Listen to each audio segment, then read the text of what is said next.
All right. I am going to officially call this meeting to order. First of all,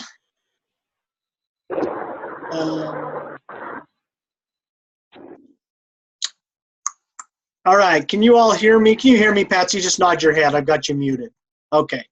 I've got everybody muted right now because I just some background noise, so I'll unmute you as we go along. But I do want to call our Rotary meeting to order for the 12th day of April of 2017, the year of our Lord, and bring all of us here together. And thank you all for being on tonight that are with us. Those that will be joining us later, welcome. I am super excited about tonight. But in order to start out, I'd like to share a small thought with all of you that's just been on my mind a lot. And this thought just simply says, let your smile change the world, but don't let your world change your smile. I'm just going to give a moment just to ponder on that. You know, I think many of us, you know, life has its curveballs and stresses, and as we go throughout life, you know, it's very easy to allow things to happen that change our smile. And just the past week, I've been interacting with a lot of different people, and every time I've gone into a meeting, I walk in the door and I've stopped and just said, in some way, let me serve somebody today. And I think it's just made a difference in my business and my life. So that's, with that thought in mind, I just throw out that challenge that we all work to make a difference in somebody's life.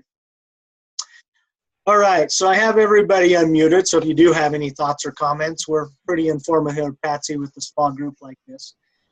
Do we have any items of business that anybody would like to bring up right now? And I know Jan is muted on her own phone, so she might have something, but it's trying to get mute off. So don't crash, Gianna. Take care of that later. But officially, actually, the only thing I would have is thank you, everybody, for the feedback on getting our own Zoom account through the club. I've been on checking it out, and we've got to come up with a way to pay it. We don't have a debit card through our club right now.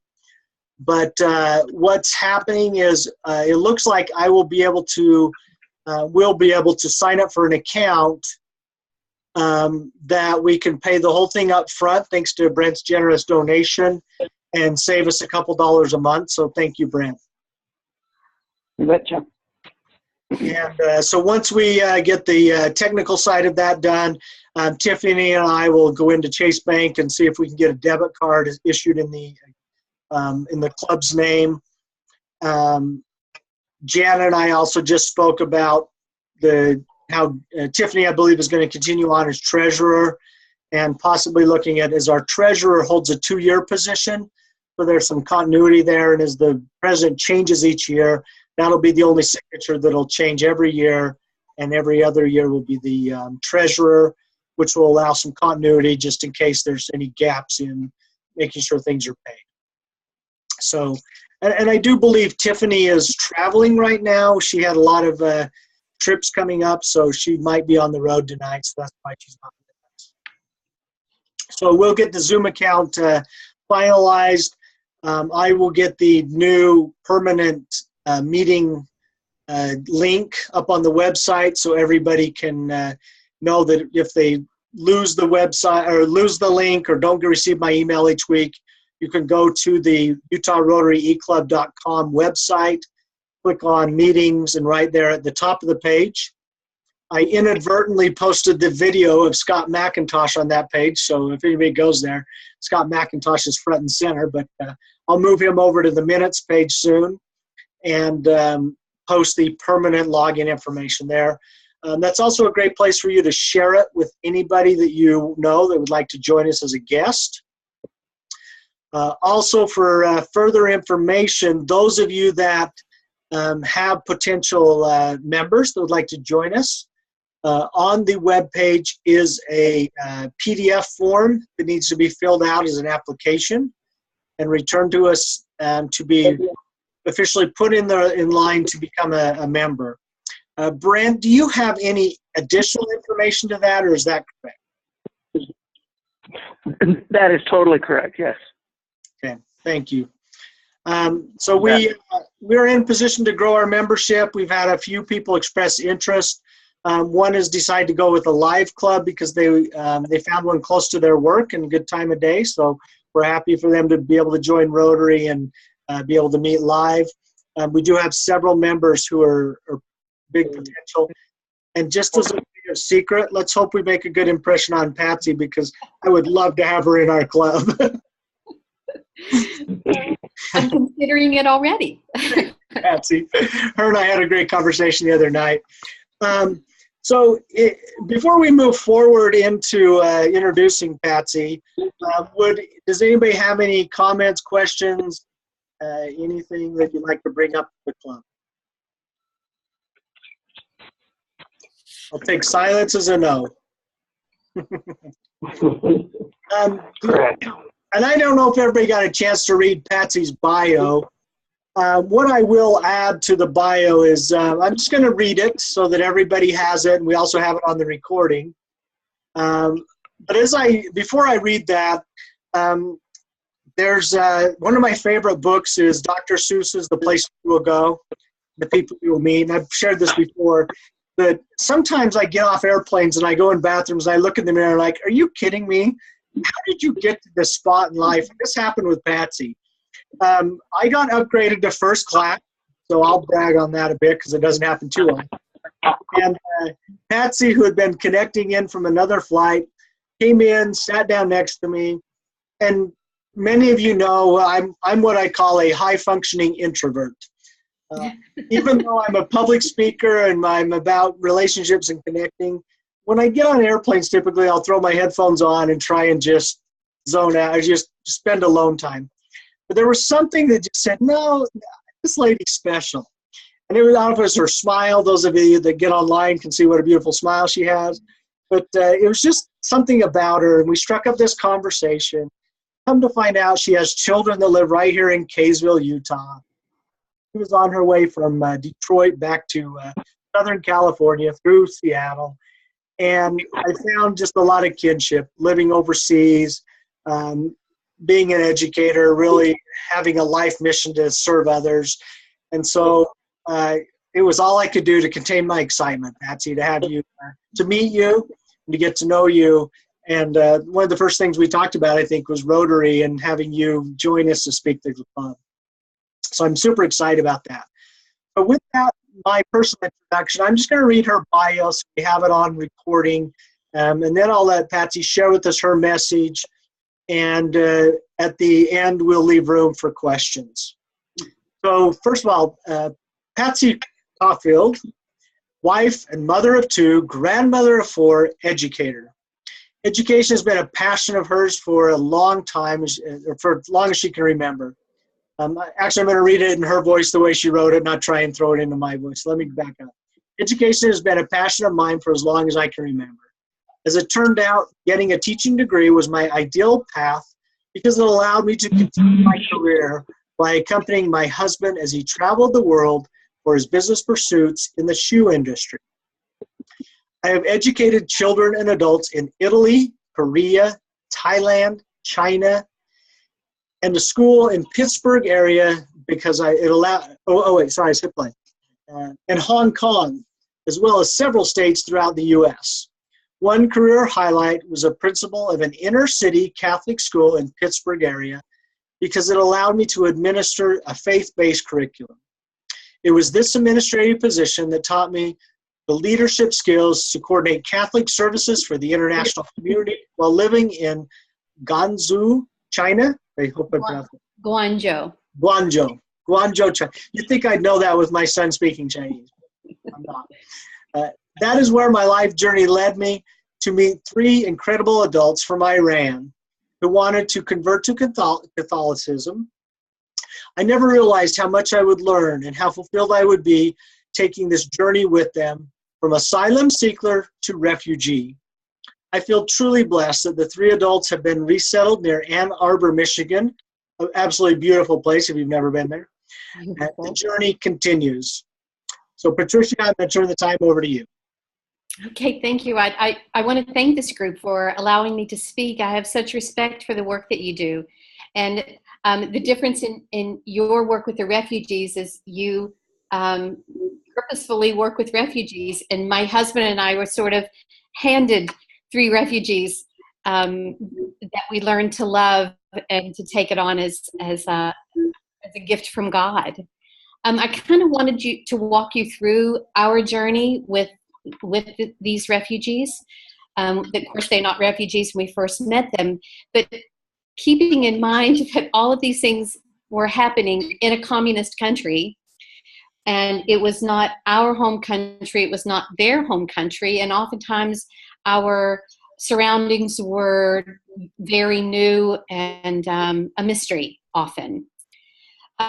We became involved in an international Catholic community when we were in Guangzhou, and became coordinators for this group. And a very generous Chinese priest was our guide in this. He allowed us to use his church for our services. He allowed us to use the buildings for our religion classes, and often found missionary foreign priests to say masses for us. I do have pictures. I'll just send them to you, Larry, since no one else is online, and you could put them on your website if you wanted to. Pictures of Father Peter and other, and of course pictures of the refugees. But Father Peter came to us one day, my husband and I, and said, I have two students from Iran, who college students who have been studying with me, and they're interested in converting to Catholicism, and they need godparents, which, if you're not Catholic, means that you have adults or other adults that are already Catholic that are standing with you in baptism. And we said, wow, can we meet them? So it's just about 3 months before Easter, and most of the adult ceremonies go on at Easter. So we had about 3 months to get to know them and work with them and teach with them. But my husband and I both knew this was not just a meeting. This was something different. Mm-hmm. So we were very excited about it, took it on very, very seriously, met with them several times before Easter, had their conversion at Easter, which was wonderful for us. But during our time getting to know them, we understood how important this conversion was to us, because they said, we convert and we cannot go back to Iran again. And my husband and I looked at each other and said, I cannot imagine the kind of decision that would say, I can't go home again, and I'm not only giving up my home country, but more than likely my family. So we realized how serious this conversion was for them. So we did talk about future plans, and they said, well, we'd like to finish our degree here in China, and then we would have to go someplace else. But that was kind of as far as we got at that point. Within the year, Nina's mother came to live with her because she had gone through a very horrendous divorce from Nina's father. And so then we had 3 people that we met on a regular basis and went out and did fun things and ate dinner and got to know these fabulous 3 people that helped us to love and laugh and learn so much about another country. Within the next year, and this was a 5-year journey with them, within the next year, Nina's mother decided to convert as well. And a little side note here is Nina's mother is an artist. She's an amazing painter. And so Nina remembers she was an only child. She remembers growing up, her mother had a gallery, but a studio in her home. So there was painting going on all the time and pottery and things. But her mother's name is Massey. The daughter's name is Nina. And the boy, who is a family friend, his name is Ian. They actually have Iranian names, but they took on Western names when they came, except for Massey. But Massey, doing art when Nina was a girl, was fascinated with the face of Jesus. And of course, being Muslim, they thought Jesus was prophet. But she kept painting his face along with other things. And Nina said, remembers as a child saying, why do you keep painting him? And Massey said, there's something about his face. She said, I think it's his eyes, but I can't figure it out. So I keep painting him because I'm not getting it right. So Nina said she was destined to become Christian because she grew up at the face of Jesus staring at her as a child. So I got to be godmother again. So it's Massey and the daughter Nina and Ian. And then it became time that we really needed to talk about what you were going to do, because visas and passports were going to become a problem. Nina, through this, was able to keep renewing her student visa. Ian, for 2 years, could renew his student visa. After that, for some reason we don't know, they wouldn't renew it again. And Massey only had a visa for 1 year. So we said, we have to think about this. And we said, where would you like to go? And they said, we don't know, just somewhere where we could be Catholic if we wanted to, continue to study. So my husband and I looked under the immigration services in the United States, and they really only deal with people that are already in the country. So my husband has a cousin who's a priest currently studying in Rome. So he wrote to Father Andrew and said, you know, do you have any advice for us? This is our situation. These are our godchildren. Do you have any advice for us? So he gave us a couple of options. Both of them were around the UNHCR, the United Nations High Council for Refugees. Sometimes it's High Commission for Refugees, High Commissioner for Refugees, but it's all the same organization.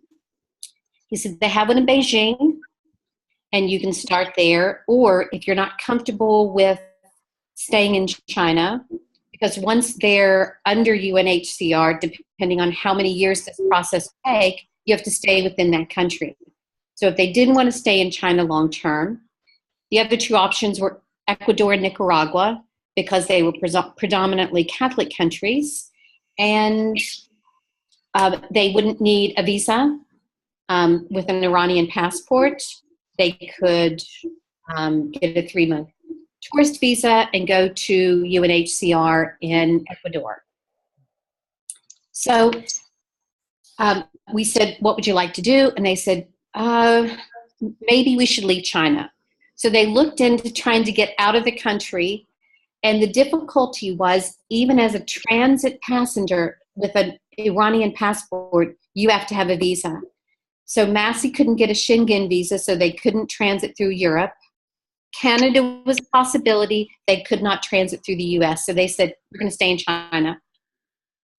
Nina, who is fluent in English, the other two have English, but Nina is fluent, made all of the arrangements with UNHCR in Beijing. My husband and I went with them, and their interviews were 5 hours. 5 hours. They did not, even though it was requested, have a Persian translator. So Nina, poor thing, was translating for everyone. She was so exhausted. We couldn't sit with them in the interviews, of course, but we were just kind of there for moral support. And they were accepted as asylum seekers. And at first, their case was together, the 3 of them, mother, daughter, and the family friend. So they had paperwork, they had case numbers. Go back to Guangzhou. As the visas are no longer valid, the police started harassing them, saying, you don't have a visa, you're going to owe us money. They almost got thrown out of their apartment, and they would show them their case numbers, their asylum seeker paperwork, and the police said, doesn't mean anything to us. So during their 4 years of being an asylum seeker, it was tumultuous at best. They were threatened with incarceration. They were threatened with deportation. And of course, keeping in touch with UNHCR, I emailed them all the time. But Nina calling them saying this is what's happening, and they said we cannot act unless an action happens. If they give you a deportation date, if you are incarcerated, then we can step in. So we just were scared that we were going to get a phone call that one of them was in jail.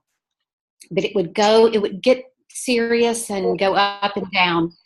During those 4 years, we really thought about a plan B. Once they were looking into an illegal route through Turkey into Germany. And we were so scared. We said, please, please, please. But then they said to us, you don't understand our situation. And Mark and I had to say, if we were in this case, would we do the same thing? So we kind of stepped back and after prayers and prayers and prayers, Mark and I said our knees were sore and our rosary beads were worn out. That kind of dissipated. And then another time we thought they were going to have to leave the country. So I was looking for teaching jobs in Nicaragua. And I said, I'll go to Nicaragua with them for a year. I'll have the work visa, and they can have 3 months of a visa, a tourist visa, and then they could get a job, and I'd help support them, and I would live there for the year. But they would have to go to UNHCR in Ecuador and start the process all over again. So it was going to be that much longer. So luckily that dissipated, and they were finally given full refugee status. Now this is probably 5 other trips to Beijing for other interviews. Ian's were dreadful every time, because if you go online and see the picture, he looks like every terrorist that you've ever seen on television. He looks straight up Middle Eastern. The girls have a more exotic look to them, but he definitely looks Middle Eastern. And the interviews were so grueling for him, and they tried to trip him up and ask him the same questions, and they were practically tests on Catholicism and very difficult. So each time he said, they're not going to take me. They're not going to take me. Finally, they get their refugee status, and we're like, yes, we're there. And then they also got refugee status, and their case was handed over to the U.S. Embassy, which was the first time we realized they were actually coming to the United States. Before that, they could have gone anywhere, but that's when we realized they were coming to the United States. We think that our priest family member in Rome had a lot to do with that. I'm sure he wouldn't admit that, but he had contacts with the U.S. Embassy in Rome, and he was saying, this is religious persecution, how's this case going? And they would contact UNHCR in Beijing. But he also had contacts with the part of the U.S. Embassy that works with issues of the Vatican. So we had a little higher power, we thought. It was kind of working for us. So we finally know they're coming to the United States. Well, I moved to the United States in August. My daughter was moving here. I have other family issues, and we thought maybe within the year the godchildren would be here. My husband will be moving back this July. So he was still in between Hong Kong and China, seeing them regularly. I was getting things ready here. So I got here, got an address, and I said, hey, if you have any forms and they say, do you know anybody in the United States? Give them my address, give them my phone number. So we assumed they were coming to California. They were really close to, they had one more checkoff. Actually, I forgot a part. After they got the refugee status, Nina gets pregnant. And we thought, oh, holy cow, what are we going to do now? So I said, well, you have to call UNHCR and ask them what to do. So she does, and they said, well, if you're going to marry the father, then you're not under UNHCR anymore. He's from Rwanda. You could go to Rwanda with him. You could, get a visa under his passport. If you're not going to marry him, he has to sign a legal document saying that he has no legal rights to the child. So that was a discussion. Luckily, he signed all of his legal rights off for the child. So she's still under UNHCR. So finally, at the end of this process, my husband gets Chinese New Year holiday. We meet in Rome. We're there with Father Andrew, our family friend, and Father Peter from China was actually studying in Rome as well. So we saw both of them. We were there 2 days, and President Trump puts on his first travel ban. And of course, Iran is on the travel ban. So we were devastated. We thought all this work, and they told Nina she could not fly after 7.5 months. That was the cutoff, and she's coming up on 7 months. So there are to be 2 problems with her having a baby in China. One, medically, it would not be a great option. Most foreigners and expatriates go to Hong Kong to have their medical work done. And since legally in China,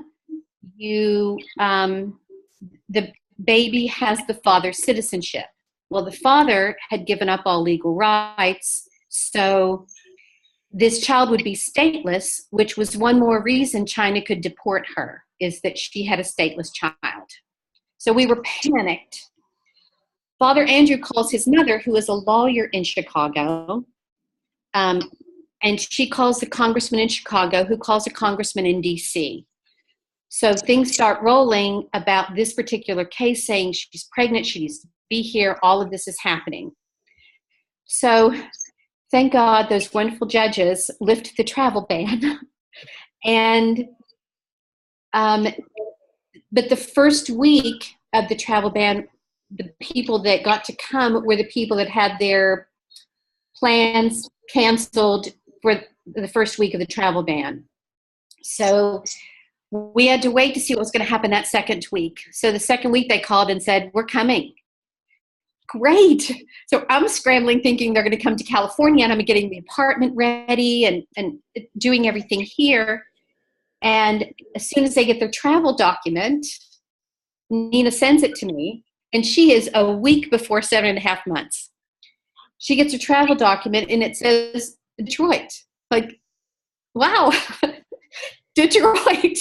And she said, how's Detroit? And I said, I have no idea, but it doesn't matter. It's in the United States, and I will be there when you get off the plane.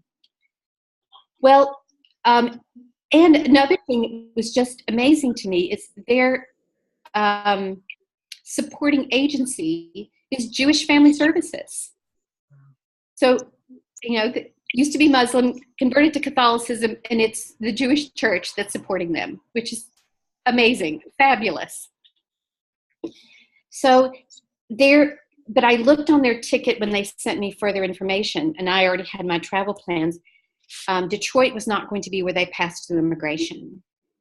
But luckily, and through God's graces, they were going through immigration in Chicago, where Father Andrew's mother was.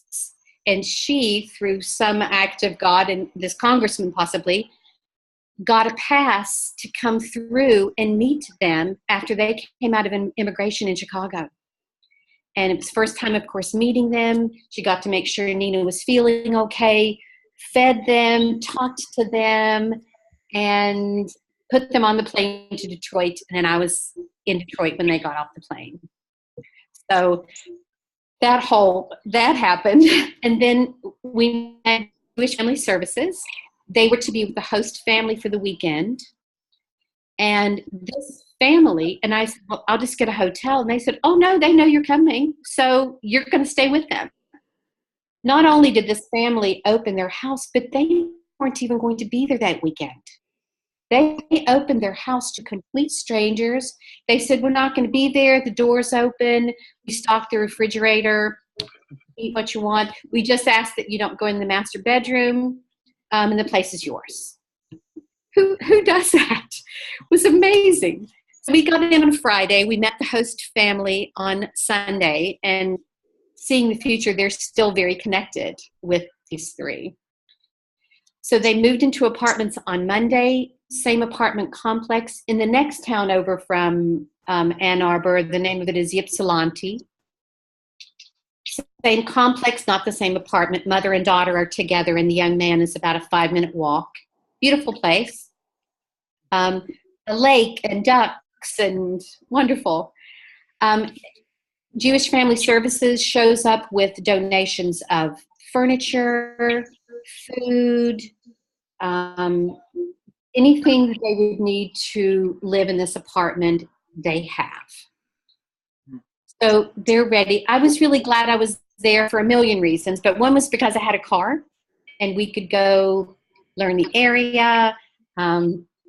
I could introduce them to Target and Walmart and all the local grocery stores, all their go-to places that I think they would need at the beginning.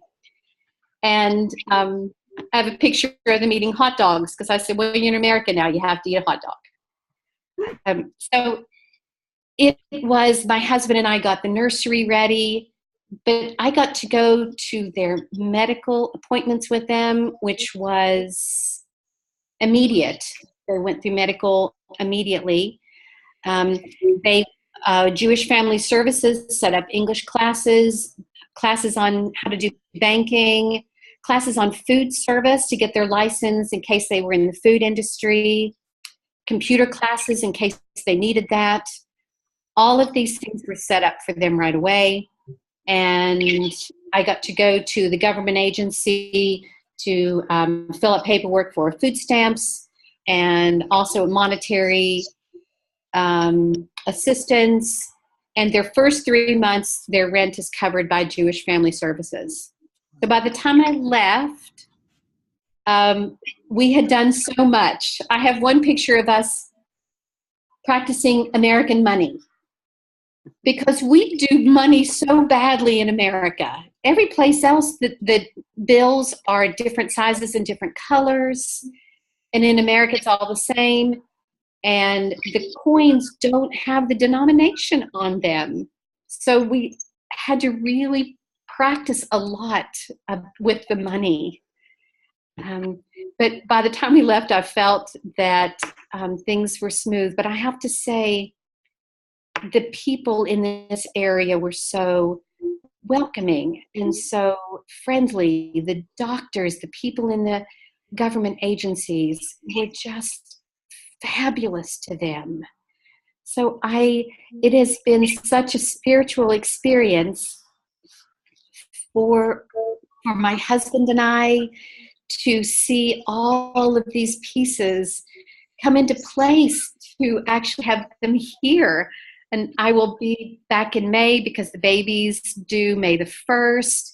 And it's like now we have this new family. So my recommendations would be if anyone feels that they are against immigration, they need to meet a family.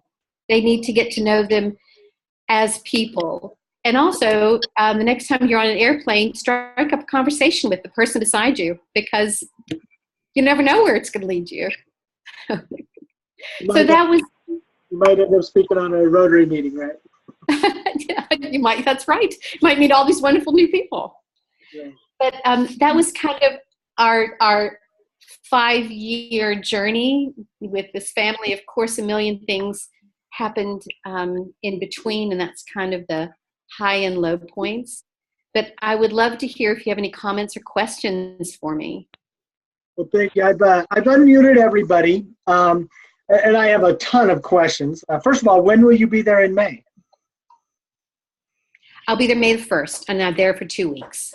Awesome. I'm in Detroit May 10th through 12th, so we're going to connect. Okay, great. That would be wonderful. So I want to come meet this family. Meet them. Hopefully a baby by that time. Absolutely. I feel like I'm having another granddaughter. Absolutely. So let me open it up to anybody else. Anybody have questions?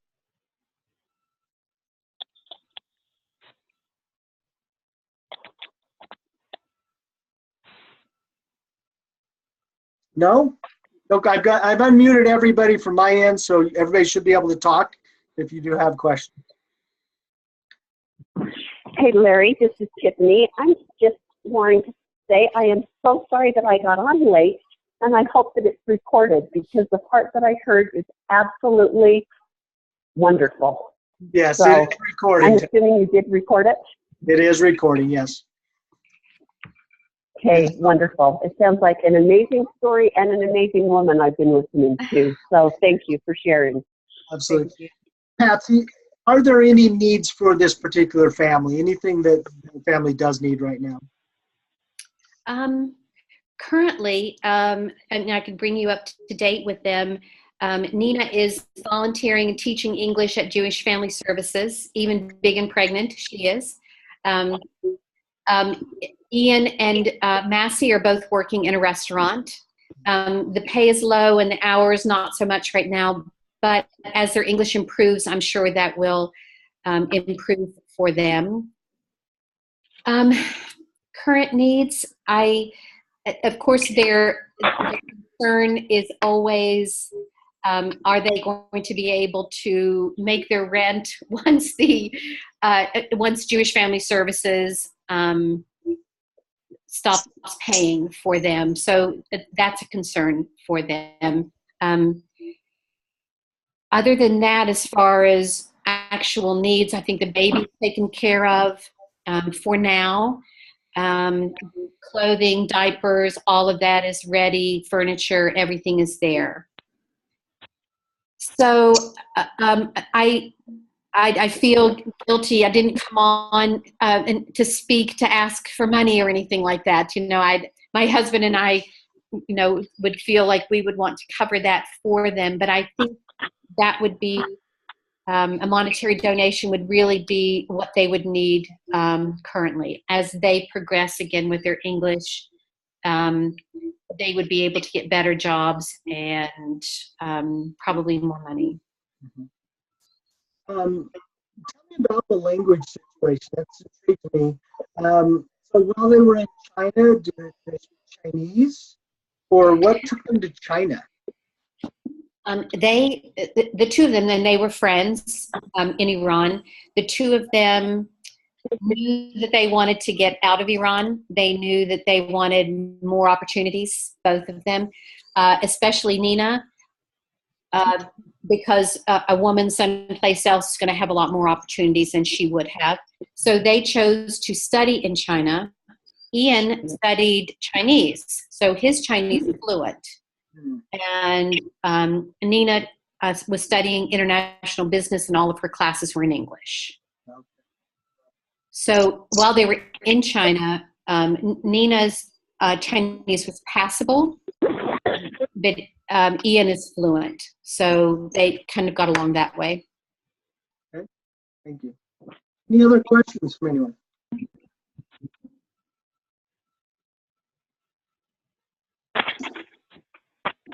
Nope. All right, thank you. Thanks for sharing your story. You're welcome. Thank you so much for listening. I probably went a little over 20 minutes. I'm sorry about that. Well, we never noticed. It was super engaging and intriguing. We appreciate it. Go ahead. Yep, go ahead. I did want to say, my sister was giving me some practice questions just in case things came up. And my sister said, so what was difficult as far as UNHCR for you? What did you find as difficult? Not only the part about that they could not step in until bad action actually happened. I felt that once they were asylum seekers, they were numbers, that they were kind of reduced to numbers. And I felt like there was so much more to them. So when I had the opportunity to send an email and contact with these two congressmen, and they were saying, we need their case numbers, we need this, we need that, this document, that file. And I said, I want to send you a paragraph about each one of them, because there's so much more than numbers. Massey is an amazing artist, amazing, and she needs to do something with this art in her life. She painted a picture for me of Mary with Jesus as a child, but she did it as if they were Chinese, in all Chinese dress. Fabulous. Ian is, he is fluent in Chinese now and was doing some business in China. He also speaks some English, and Arabic as well. So he's great with languages. He's a fabulous dancer, but his undergraduate work in Iran was fine arts. So he also makes this amazing pottery. So there's so much to them. And Nina has an activist in her. She wants to fight for women's rights. She'd go toe-to-toe with anybody about her religion. And I said to her, I said, I think there's a lawyer in you as well. And I've said, you know, you might want to think about law school at some point in your life. So there's so much depth to the three of them. And I felt they were a file and they were numbers. And that at times was heartbreaking. But I do have to say, Jewish Family Services, one of the first interviews with Jewish Family Services, they asked them, so what would be your dream job? What would you like to do? So they get to say a little bit more about themselves, which they felt very good about. That's wonderful. Thank you. Anybody else? Anything further? This is Natalie. I have a question. Yes. Okay. So are they planning, is their future just going to stay in Detroit? Or is that where they're going to stay, or they're going to try to work to be closer with you guys, be closer to you? Well, for their first year, before they have a green card, they really should stay put. But we really don't know. We're saying 1 year. We really don't know how long it will take them to get a green card. The government agency said it may be about a year. So during that first year, they really need to stay where they are. It's a wonderful area where they are. They did have a problem with how cold it was when they first got there. So one of the things we purchased were warmer clothing. But I think Ian has already said, I'd really like to come out to where you are. I'd really like to come out to LA. Things that I read about the business opportunities there seem a lot more. And the arts, like I said, he's a fabulous dancer. He said there seems to be more arts there. And I would really like to come out to where you are. So I think after a year, he will definitely want to come. Nina and Massey, I don't know. I don't know how they're going to, if they fall in love with the area, if they think it's wonderful, they may want to stay. Selfishly, we would love for them to come closer to where we are. I'm in Southern California currently, but moving to Northern California when my husband comes back in July. We would love for them to be here, but ultimately, the first year they have to stay, and after that, it's really up to them. You know, and that. Thank you. I'm sure it's hard to have them so far away when you have such a close relationship with them. I know, and we text each other every day, and we Skype when we have an possibility. And I sent her a camera today and a photo album so she could start documenting the baby's progress and everything. So it is really, really hard. It's very hard. And I've not worked this year. I wanted to and didn't find that right job. And I think God was saying, nope, got other plans for you. So it's going to be very hard when I do go back to work that I won't have the flexibility of just going when I want to. Yeah, and I was saying that Detroit area has a large Middle Eastern population. Have they been able to connect with other people from Iran or anybody else? They have, through Jewish Family Services, there are other people from other Middle Eastern countries that are there. And Ian, it's wonderful for him. He felt a little isolated, you know, he's never really lived by himself before. He was in college dormitories and things like that, but not really by himself. So he was a little lonely, and that was difficult for him at the beginning. So he has made some friends. But Nina is shying away a little bit from just having friends from Iran, because she is absolutely dead set on the diversity of America. And she says, I want that. And why would I leave Iran and come back and just have friends from Iran? So she is making friends through the church, and she's making friends at Jewish Family Services, but not just gravitating toward that comfort zone. She's trying to step out. Great. I really appreciate it. We probably could go on and on with lots of questions. So thank you so much for your time, Patsy. Just as a way of a thank you, I would like to make a donation to our club that will be earmarked on behalf of the family. And let's connect, and I will be in Detroit and make sure I can deliver that personally on behalf of our Rotary Club. If any other Rotarians would like to participate in that and earmark any donations towards that, I'd happy to deliver that to the family and help them out. So I just throw out that opportunity for anybody, but just know that the Utah Rotary eClub will be making a donation towards the family. Well, thank you so much. And again, it wasn't my reason for coming on the show to beg money. It was just to share really this experience for them and this experience for us. And I would like, if it's okay, send you the pictures that I had picked out. Please and do. They will be on the website. You can have a visual of the people that I'm talking about.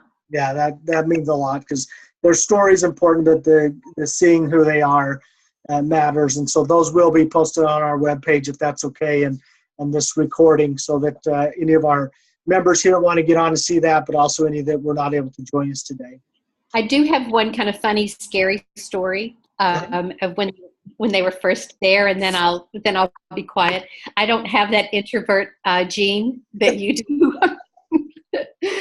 So we've been there about 3 days, and I said to Nina, my husband and I, our gift to you is going to be your nursery furniture, our housewarming present. So we were going to IKEA. They knew IKEA because there was one in Guangzhou. We were going to IKEA to pick out nursery furniture. And Ian said, I don't want anything in there. And it was in a strip mall, so he was going to other stores. And then he was just going to call us when he was finished, and then we would get back together. And thank goodness I rented a really huge car. But get back in the car, and I said, so Ian, where'd you go? What did you do? And he said, went into several stores. He's a real fashionista.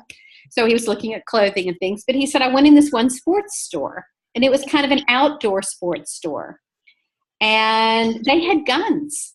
I thought, oh my gosh. And he said, I've seen guns before, but I've never seen bullets. So I opened the box and was looking at the bullets. So we had to have a discussion that evening at home, kind of a powwow. I called it my come to Jesus meeting. And I said, there are certain things that you're really going to have to be careful about. And I said, you are going to be watched by the government because you're refugees, number one. But I said, Ian, I'm sorry to say, honey, but you have a look. You have a look. People are going to notice you because you look like you're from the Middle East. And America is kind of scared right now because of terrorism. You look like what the terrorist looks like on TV. The terrorists have looked like on TV. And I said, the girls, not so much, but you, yes. And I'm sorry to say that that's going to be an issue at first. So I said, you've been in the country for 3 days and you go look at guns and bullets. That might raise a few red flags for somebody. And he said, how do they know I was in there? And I said, there are security cameras in every store, and especially in stores with guns. So let's tone down the curiosity just a bit. It was so scary. So hopefully I put a little bit of fear in them. But that was really the only scary moment. Well, that's great. Well, thank you, everybody. I hope your time has been well spent with us tonight. And thank you so much for Absolutely. So, Patsy, so watch for a connection from us from our Rotary Club, and you and I will connect afterwards. And as a way of an official invite, if you do consider Rotary, we would love to have you as part of our club. Thank you so much. I hope I didn't talk too much, keep people too late, but it's always wonderful to share this story. Thank you very much for listening. Absolutely. So Thank you. I really enjoyed it. Great. And I'll wrap up our four-way test. Is there any other comments before we wrap up? Good meeting, very compelling information. Thank you. Great. Thank you. So in closing, the Rotary four-way test of the things we think, say, or do. First, is it the truth? Second, is it fair to all concerned? Third, will it build goodwill and better friendships? And 4th, will it be beneficial to all concerned? And 5 for Natalie, will it be fun? So with that, in our life, Amen. everybody have a great week. Make it a great week. And we will reconvene next Wednesday night at 8 o'clock Mountain Standard Time. And looking forward to connecting with everybody. Have a great week. Thank you. Bye.